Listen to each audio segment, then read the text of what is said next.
जो गलतियां तुम कर सकते हो मैं वो बता रहा हूं, क्योंकि तुमसे पहले मैं फेल हुआ हूं, तो मेरे को फेल का स्वाद तुमसे पहले पता है, बराबर है। लेकिन मैं तुमको हक से एक बात कहना चाहता हूं, और वो ये कि घंटा फर्क नहीं पड़ता फेल होने से। मेरी बात वापस से सुनिए, घंटा फर्क नहीं पड़ता फेल होने से। तेरे अंदर अगर स्किल है, तेरे अगर अंदर हिम्मत है, और तेरे अंदर जज्बा है कि साला तू पैदा गरीब हुआ है पर मरेगा गरीब नहीं, जिस दिन तूने ये दिमाग में डाल दिया उस दिन कुछ फर्क नहीं पड़ता। तू मराठी मीडियम से पढ़ा है कोई फर्क नहीं पड़ता, तू गुजराती मीडियम से पढ़ा है, कन्नड़ मीडियम से पढ़ा है, कुछ फर्क नहीं पड़ता। जब तू सीए में एंट्री ले रहा था तब ये तेरे से किसी ने पूछा भी नहीं तो कौन से मीडियम से आएगा। तेरे को 99% थे या तेरे को 35% थे, तेरे को सेम रखा इस लेवल पे, इसका मतलब क्या है, तेरे को सेम देखा जाता है। समझ आ रही है बात? और तू उतने ही जोश से आगे बढ़, कोई फर्क नहीं पड़ता। अरे 1 अटेम्प्ट 2 अटेम्प्ट 5 अटेम्प्ट 10, अगर तेरी दिल से इच्छा है कि तेरे को निकलना ही है, हाँ रॉन्ग वे में डायरेक्शन में तू चलेगा ये रॉन्ग होगा। कुछ गलतियां जैसे आप बेसिक करते हैं, पहली गलती दिन भर 4 दिन में पूरा डीटी खत्म कर दूंगा 10-10 घंटे बैठ के, प्लीज ये नशे बंद करें। ऐसा कोई सब्जेक्ट के साथ मत करें, क्योंकि ना उस सब्जेक्ट के साथ आप जस्टिस कर रहे हैं ना किसी और सब्जेक्ट के साथ। Simple strategy, the very simple strategy is 2 या 3 आवर मैक्स टू 1 सब्जेक्ट। ऐसे अगर आप 2 ग्रुप दे रहे हैं तो मेक श्योर आप दिन में 5 टॉपिक पढ़ लें, 5 सब्जेक्ट पढ़े, राइट, जिनमें एटलीस्ट 2 से 3 थियोरी हो तो ज्यादा बेटर है और 2 प्रैक्टिकल हो। अगर आप एक ही ग्रुप दे रहे हैं तो एटलीस्ट 3 से 4 टॉपिक आपको रोज पढ़ने चाहिए, जिनमें से छोटे पार्ट्स पहले कंप्लीट कर दो। जैसे कंपनी लॉ का अदर लॉ वाला पार्ट हो गया, जैसे डीटी आईडीटी में आईडीटी वाला पार्ट हो गया, इनको पहले निपटाओ। समझ आ रही है बात? Do give test series. आप लोग बहुत सारे बच्चे टेस्ट सीरीज ज्वाइन तो करते हैं, लेकिन आपको भी पता है आप क्या करते हैं, पीडीएफ ले लिया, सेव करके रख लिया और इस पेपर को कभी दिया ही नहीं। ज्वाइन ही मत करो, फिर ज्वाइन क्यों करना है?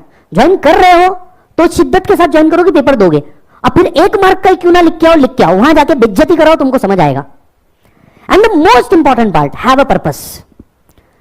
जब तक ना एक पर्पस ना हो आदमी दिशाहीन घूमता रहता है। एक पर्पस चाहिए कि मुझे ये करना क्यों है, why I need to do this. And if you are, अगर आपको ये नहीं पता ना कि करना क्यों है, तो आपको करना कैसे का जवाब कभी मिल ही नहीं सकता। करना क्यों है ये ज्यादा ढूंढना जरूरी है। क्या मैं सच में चाहता हूं मेरे को ये करना है, क्या मैं सच में इसी चीज के लिए बना हूं? असेस कीजिए अपने आप को, कोई और आपको नहीं बता सकता। एंड अगर आपको दिल से ये लगता है ना कि ये कोर्स आपके लिए नहीं है, या आप आए तो थे, सोचा था करेंगे पर अब मूड नहीं है, please don't do injustice with you. क्योंकि जिस चीज में मन नहीं ना, बिना मन के किया गया काम कभी सफल होता ही नहीं। जेन्युइनली लगता है कि साला इसको करना ही है, मेरे को, मैं बना ही इस चीज के लिए हूं, तो आपको करना पड़ता है। इससे कोई फर्क नहीं पड़ता आपका दोस्त जो आपके बाजू बैठा था वो 1 अटेम्प्ट पहले आगे चले गया, उसकी आर्टिकल शिप शुरू हो गई, आर्टिकल शिप में 6 महीने हो गए, दिखाने के लिए वो खुश दिखा रहा होगा, आर्टिकल शिप में उसकी क्या लग रही है उसको ही मालूम है। क्योंकि हम सबका एक स्वभाव है, लगी कितनी भी हो, जब पूछता है कोई कि भाई कैसा है, बस सब ठीक, बराबर है ना। ये सब ठीक से पहले ना एक बस आता है जो तुम्हारे मन में, जो तुम्हारे बस में है नहीं। बस सब ठीक, ये बस जो है ना, यही वो बस है जो तुम्हें घुमा रही है, राइट? फैंटास्टिक बोलोगे तो समझ में आएगा, तब तक नहीं। एंड हाँ, एक बात, इस पूरे प्रोसेस में एक व्यक्ति जिनसे आप बहुत दूर हो जाते हो ना, वो है तुम्हारे पेरेंट्स। व्हाई?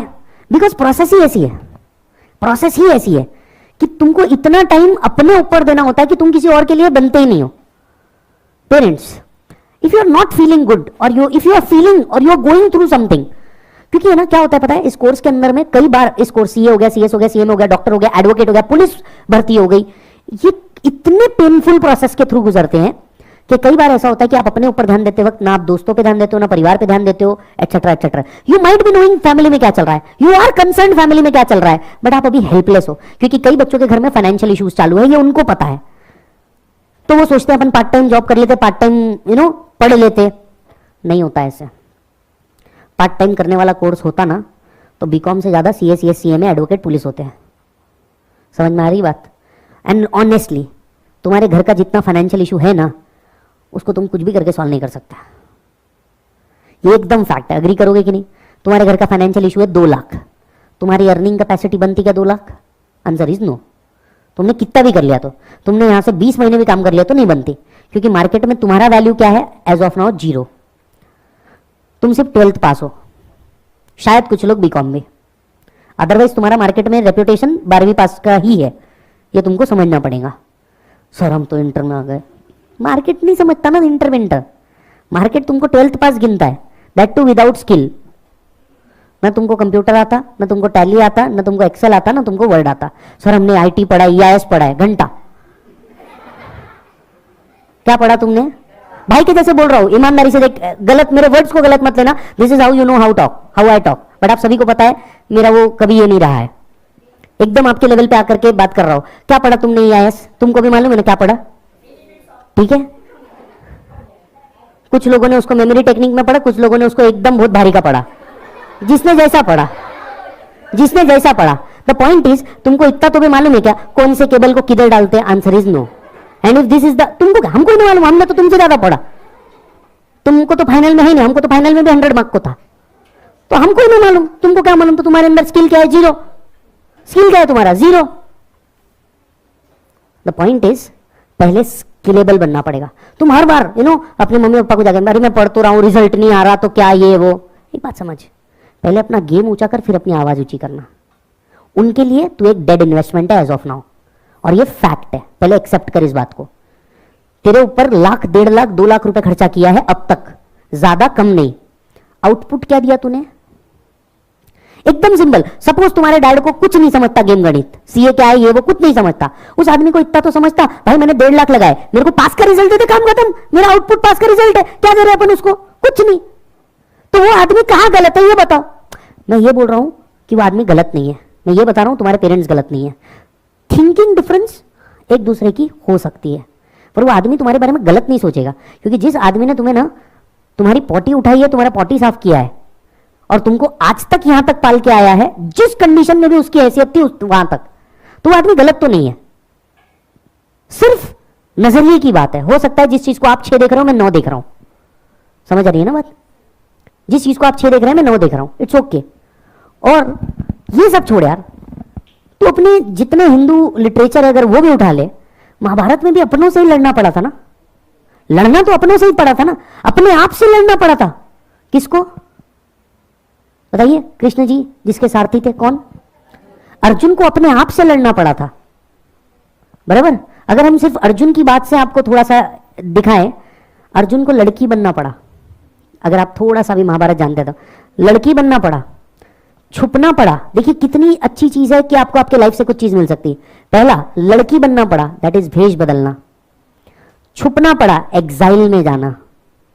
आप अभी एग्जाइल में हो, इस बात को समझ के चलो। और जब एग्जाइल में होते हैं, एग्जाइल में हमारे राम जी भी गए, एग्जाइल में हमारे कृष्ण जी भी गए। कितने? 14 साल, 28 अटेम्प्ट्स। मैं आपको 28 अटेम्प्ट्स नहीं बोल रहा हूं, पर 14 साल। भगवान जैसे को भी एग्जाइल में जाना पड़ा, तो ह्यूमन है रे। समझ आ रही बात? फेलियर का सामना तो खुद भगवान जी ने भी किया। यस, कृष्ण जी को खुद एक बार रण छोड़ के जाना पड़ा, दैट इज महाभारत का रण छोड़ के जाना पड़ा। हुआ तो डिफीट ही, हुआ तो डिफीट ही। राम जी को खुद एक बार जाना पड़ा, उनके पास से सीता मैया को लेकर के चले गए, डिफीट तो वहां पे भी हुई। अंत में तो भगवान ही बने ना। What matters is the end and not the process. I repeat, what matter is the end and not the process. समझ आ रही है बात? प्रोसेस इज अ पार्ट, आप एंड तक के सब पहुंचोगे। इस बीच कई लोग छूटे। राम जी से अपना खुद का भाई, अपना खुद का घर, अपने खुद के मां बाप। कृष्ण जी से भी तो सेम हुआ। बात समझिए, बराबर है। मैंने बाकी के लिटरेचर इतने पढ़े नहीं, शायद मैं उस बारे में नहीं बता पाऊंगा, बट मोटे मोटे तौर पे आप कॉन्सेप्ट के ऊपर ध्यान दीजिए, रिलीजन के ऊपर नहीं। क्योंकि हमारी पढ़ाई हमें यही सिखाती है कि पढ़ाई और ज्ञान सबसे बड़ा है, बाकी भगवान तो जो अपने अपने मान रहे हो आप वो सही है, राइट? आप सोच के देखना मेरे भाई, क्या नहीं हुआ, सब हुआ। इसलिए कृष्ण जी का नाम रण छोड़ भी पड़ा। तो आप ऐसा हो सकता है कई बार आपको ऐसा लगे कि मैं छोड़ दूं और फिर आप वापस आ जाओ, इसलिए उन्हें रणछोड़ भी बोला जाता है। राम जी के साथ भी सेम हुआ। कई बार कोई साथी मिल जाएगा, शायद कोई इस तरह का फास्ट ट्रैक मिल जाए जो आपको इंडिया से श्रीलंका तक का ब्रिज बना दे। यस, कोई नहीं तो कुछ तो मिल जाएगा मेरे भाई। लाइफ तेरा इतना तो खराब नहीं। और इन सब के ऊपर की एक बात बोलता हूं, तेरे अंदर स्किल है ना, ये डिग्री नहीं भी लिया तो भी तू स्किलेबल रहेगा। ये कोर्स इतना तो तेरे को सिखा ही देता है कि तू अपने आप को जिंदा रख दे, फेल होने के बावजूद भी। समझ में आई बात? बट ऑब्जेक्टिव ये नहीं हमें फेल होना है, ऑब्जेक्टिव ये हमें पास होना है। तुम जितने यहां पे फास्ट ट्रैक में दिख रहे हो ना, सीए फाइनल के रेगुलर बैच का ये 300% है। सीए फाइनल रेगुलर बैच जो होती है क्या लगता है आपको कितने बच्चे होते हैं? बहुत कम। 100 में से 6% बच्चा पास हो रहा है। सोच के देख, मतलब सीए फाइनल में कितना पहुंचा? 6। सोचना मेरे ब्रो, 6%, 6 व्यक्ति पहुंच रहा है, उस 6 का भी कितना परसेंट क्लियर कर पाएगा? तो ये सोच, मतलब प्रोसेस फनल है। एक फनल इमेजिन कीजिए, बड़ा बेस, छोटा आउटपुट, बहुत सारे आएंगे, प्यूरिफाई होकर के बहुत कम बाहर जाएंगे। समझ आई बात? ये एक फनल है। बिल्कुल मत घबरा, बहुत सारे पॉइंट्स आएंगे बीच में। मैं तेरे को बताता हूँ, फाइनेंशियल इशू आएंगे, मेंटल इशू आएगा, हेल्थ इशू आएगा। चलिए मैं आपसे एक बात कहने जाता हूँ जो मुझे लगता है मैंने आपके साथ जरूर शेयर करनी चाहिए आज। द लास्ट पॉइंट, आप सभी को पता था मेरा बर्थडे था और मैं बर्थडे पे यहाँ पे नहीं रहता, आपको मालूम है, क्योंकि बहुत धिंगाने होते हैं। आज भी उधर इंदू लाल पे पुलिस आईच, फाउंडेशन के बैच में इतना धिंगाना हुआ कि पुलिस आईच एट द एंड। तो ठीक है, वो जो भी है। मैं कल मुंबई गया था बर्थडे के दिन। मुंबई क्यों? बहुत कम लोग शायद जानते भी और नहीं भी जानते that I have 6 adopted students, I have 6 adopted childs. मेरे घर पे नहीं, स्वास्थ्य है एक, बट एजुकेशन पर्पज से मैं हर साल एक बच्चे को एजुकेशन वाइज अडॉप्ट करता हूं कि उसका पूरा एजुकेशन का कॉस्ट अपन बेयर करते हैं। This is a habit of mind as well as darshan sir, ये हमारा है। सो कल एक बच्ची से मिला, बच्ची का डिस्क्रिप्शन आपको देता हूं, नाम नहीं बताता सिर्फ। बच्ची का डिस्क्रिप्शन क्या है? 10th में बच्ची के 92%, कितने? 92%। Covid first wave, dad gone. उसने और उसकी मम्मी ने काम करना चालू कर दिया। 12th का एग्जाम, लास्ट पेपर, ये घर से निकली है, इधर मम्मी ऑफ। उसके घर पे बताया तक के नहीं कि ऐसा हो गया। मामा को फोन आ गया चलती गाड़ी में कि ऐसा हो गया। मामा ने कुछ नहीं बोला, मामा चुपचाप इसको लेकर के गया। लड़की पूछ रही एग्जाम हॉल में, काय झालं मामा? काय नहीं वाला, तू पेपर दे, मी बघतो काय आहे ते विषय। 3 घंटा बच्ची ने पेपर लिखा है, वापस आकर के देख रही है घर का सीन ये है, उसका कोई बचा ही नहीं। 12th 95%। She started doing CA, it was on NGO जिसके साथ ये रही, स्टार्टेड डूइंग CA। क्या गंदा होना लाइफ ने। एक हफ्ते पहले, इसका प्रोसेस होता है पूरा जब आप किसी के लिए ये करते हो, तो एक हफ्ते पहले मैंने उससे से गूगल मीट पे बात की है। कल मुंबई गया, उसके पूरे बाल उड़े हुए, डिटेक्टेड विथ कैंसर 6 डे अगो, और कीमो के चक्कर में उसके पूरे बाल गए। जैसे 1 मिनट के लिए थॉट देके देखिए आपके पास क्या तकलीफ है। और लड़की का जज्बा सुनिए सर, मैं मतलब मेरे को ऐसा लगा कि क्या है। देख, पैसा कमाना लाइफ का एक पर्पस है, लाइफ का गोल नहीं। मेरी बात वापस सुन, पैसा कमाना लाइफ का एक पर्पस है, क्योंकि मैं खुद बोलता हूँ इनकम टैक्स में पहले इनकम है और बाद में टैक्स है। पर उस लड़की के पास कुछ बचा ही नहीं, पर फिर भी वो लड़की क्या बोल रही है आपको पता है? मतलब मैं उसके सामने जाके भावुक हो गया, क्योंकि मैं गया ही उसी के लिए था। मैं भावुक हो गया। तो मेरे को क्या बोलती है मालूम है? बोला विजय भैया, बोले मैं फाइनल करे बगैर तो नहीं मरती, बोले रोने का कोई काम नहीं, बोले फाइनल हुए बगैर तो मैं नहीं मरती, रोने का कोई काम नहीं, बोले। और मैं जो इतने सारे बच्चों से मिलता हूं, बच्चों के प्रॉब्लम क्या है? पप्पा मान नहीं रहे। बच्चों के प्रॉब्लम क्या है? सर मेरा मन नहीं लग रहा। बच्चों के प्रॉब्लम क्या है? सर बहुत सारे डिस्ट्रैक्शन है, उसका प्यार है, उसका ऐसा है, उसका वैसा है, एटसेट्रा एटसेट्रा एटसेट्रा। उस लड़की के पास ना अपना कहने वाला कोई बचा नहीं है भाई।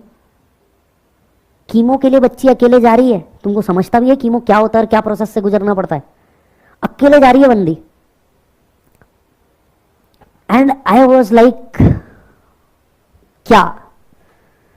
और ये स्टेटमेंट उसके बाद कि सर जब तक फाइनल नहीं होता तब तक तो मैं नहीं मरती। मतलब अगर किसी आदमी को पता है कि वो जाने वाली है, वो क्या करना चाहेगी? लाइफ जीना चाहेगी, जितना है उतना घूमना चाहेगी, पैसा हो नहीं हो।